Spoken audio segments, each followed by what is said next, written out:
Wajahat Ali, the new MAGA hoods, the same old white supremacy. And I love it because you're basically saying in this piece, you say, I don't know about you, but I prefer to see hate and racism out in the open. I want it loud and clear, musky and odoriferous, blunt and direct, without the superficial ornaments of dog whistles, palatable synonyms, snarky emojis, and subtle jokes. Give it to me raw, pure, organic, 100% natural, without any additives or artificial coloring. Go ahead. What are you saying? What are you saying is happening? Yeah, so that's the opening So of good. I loved it. I should have had you read it, but that's the opening of the piece I just wrote. You know, on your show also, I've tried my best ever since Paul Gosar, a representative from Arizona whose own family denounced him and begged Arizona voters to not vote for him. I'm not making that up. Dentist Paul Gosar, friend of the Oath Keepers and racists, 2 years ago, he skipped his job. His job is to vote in the House. He skipped a vote for the stimulus and decided to be a keynote speaker at an annual white nationalist conference hosted by Nick Fuentes, who's in the news.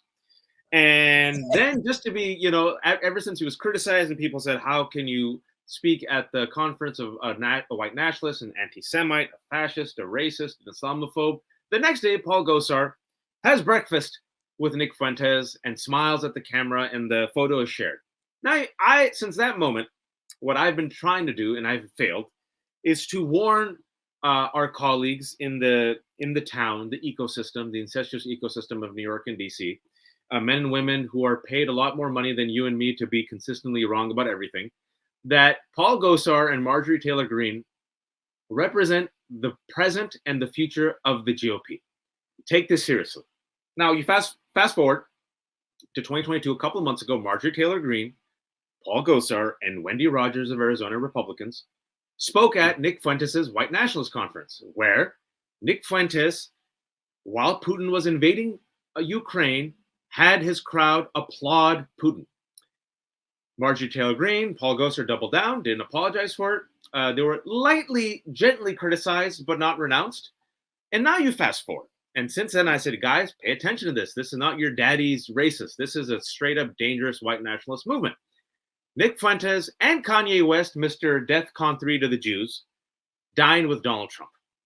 And it's been, I think, 5 days, Pete? And we're recording this on a Tuesday, and Republican leadership has made the choice not to criticize Trump and be silent. And Donald Trump, according to Hugo, I'm forgetting his name, the Guardian journalist, you guys should follow him. He came up with a Guardian article where he said that aides repeatedly warned Donald Trump the last couple of days, begged him to renounce Nick Fuentes, but Donald Trump made the choice not to because he said it will alienate a part of his base.